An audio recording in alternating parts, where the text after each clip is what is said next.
L'élection municipale à Trappes est donc annulée. Le tribunal administratif saisi par Othman Nasrou, principal représentant de l'opposition, a rendu son verdict. Annuler l'élection d'Ali Rabeh. Ce dernier devra rendre son écharpe tricolore. Une peine d'inéligibilité d'1 an est également prononcée. Des décisions qui s'accompagnent d'une validation du rejet des comptes de campagne. Il est reproché à Ali Rabeh d'avoir utilisé son association Cœur de Trappes pour promouvoir son image pendant la campagne et pendant l'entre-deux-tours, entraînant ainsi la confusion auprès des électeurs. Le principal intéressé a d'ores et déjà annoncé faire appel du verdict auprès du Conseil d'État. Contacté par Mickaël Elmidoro, il considère ne rien avoir à se reprocher. Eh bien, je suis très surpris par la décision du tribunal administratif qui contredit les conclusions de la rapporteure publique qui avait plaidé totalement en notre faveur. Et dans le cadre de cette contradiction entre le rapporteur public et les juges du tribunal administratif, je donnerai le dernier mot au Conseil d'État, qui est l'instance d'appel. C'est pourquoi je fais appel officiellement auprès du Conseil d'État, qui jugera dans les mois qui viennent, pour dire si cette élection doit être annulée ou pas. Quoi qu'il en soit, je suis serein, je l'ai toujours été depuis le début. Ma relation aux trappistes, elle est claire et limpide. Ils savent pourquoi j'ai été élu, pour mettre en œuvre quel projet, quel programme. Ils voient la qualité de notre travail avec l'ensemble de mon équipe depuis maintenant 8 mois. Et on continuera sur le même rythme dans les mois qui viennent. Et quelle que soit l'issue du jugement du Conseil d'État, à la fin, on sera face aux trappistes, fiers de notre bilan. L'appel étant suspensif, Ali Rabeh restera en poste jusqu'à la décision du Conseil d'État qui pourrait intervenir avant l'été. Écoutez la réaction d'Othman Nasrou, conseiller municipal d'opposition à l'origine du recours recueilli par Mickaël Elmidoro. Le tribunal administratif de Versailles vient confirmer aujourd'hui ce qu'on répète depuis des mois, ce qu'on disait avant même l'élection, à savoir que M. Rabeh a triché durant cette élection, n'a pas respecté les règles électorales et c'est inquiétant pour l'avenir de la ville. Contrairement à ce qu'il dit, son problème, il n'est pas avec moi ou avec M. Larbaoui, il est avec la justice. La commission des comptes de campagne, avec les magistrats qui y sont, a également saisi le tribunal après avoir rejeté ses comptes.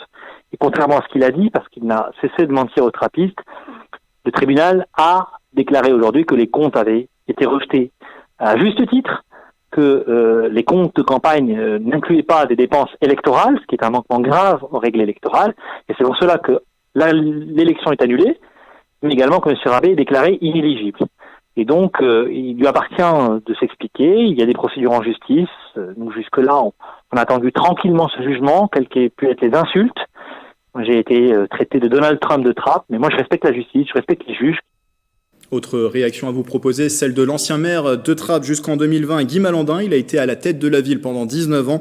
Aujourd'hui, dans l'opposition, il n'exclut pas de se représenter en cas de nouveau scrutin. Une revanche contre Ali Rabeh, qui fut son adjoint durant le mandat précédent. Il a été joint par Mélanie Poquier. Le droit doit être respecté et en priorité respecté par ceux qui ont des mandats électoraux. Et donc, les décisions du tribunal prouvent que M. Rabeh n'a pas respecté le droit. Et vu le comportement qu'il a eu samedi lors du conseil municipal où régnait un mépris et des critiques permanentes sur ce que j'avais fait avec mes amis dans le mandat précédent, c'est bien que tout cela cesse. Cette annulation de l'élection municipale, si elle est confirmée, pourrait également rebattre les cartes au sein de l'agglomération de Saint-Quentin-en-Yvelines. Qu'en pense le président de la collectivité? Voici sa réponse au micro d'Astrid Bergère. Il faut quelque chose de vrai. Vous savez, il y a le marketing. Bon, les candidats exagèrent toujours un petit peu chacun, mais là, on n'est plus dans les règles. On est en dehors des règles. C'est vraiment des techniques de pression, de maquillage des informations, d'utilisation de moyens qui sont illégaux, puisque c'est pour ça que la justice est intervenue. Là, on a dépassé, on a franchi l'infranchissable avec M. Rabeh. Et en cas de nouvelles élections, le président de Saint-Quentin-en-Yvelines espère un plus large rassemblement à la tête de la ville, toute sensibilité politique confondue. On sait ce qu'il faut pour Trappes. Le tout, c'est que il faut trouver des moyens. Il faut que la nouvelle équipe qui prendra certainement cette collectivité, cette Trappes, il faut qu'elle ait le soutien des puissants aussi, que ce soit le département, la région, Saint-Quentin. Saint-Quentin fait 50% quasiment des moyens de Trappes. Donc, il faut que tous ces gens-là, qu'ils soient de gauche ou de droite, mais qu'ils aient cette volonté de travailler ensemble. Et puis dernière réaction à vous proposer, celle de Philippe Benassaya, député de la 11e circonscription des Yvelines, celle à laquelle appartient Trappes. L'élu de droite apporte son soutien à celui qui est également aujourd'hui son suppléant à l'Assemblée nationale, Othmane Nasrou.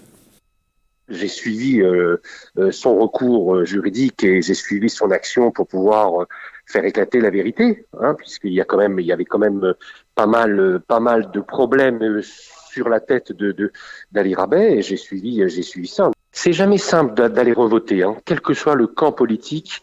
C'est jamais simple parce que on fait revoter la population moins d'un an ou un peu plus d'un an après les élections. Donc il faut remobiliser dans les deux camps. C'est pas évident. D'abord pour le maire sortant parce que il commence une action municipale et il est annulé pour les faits graves dont on a parlé il y a un instant. Dans l'autre camp, il y a une remobilisation à effectuer et c'est pas facile aussi pour Othmane Nasrou.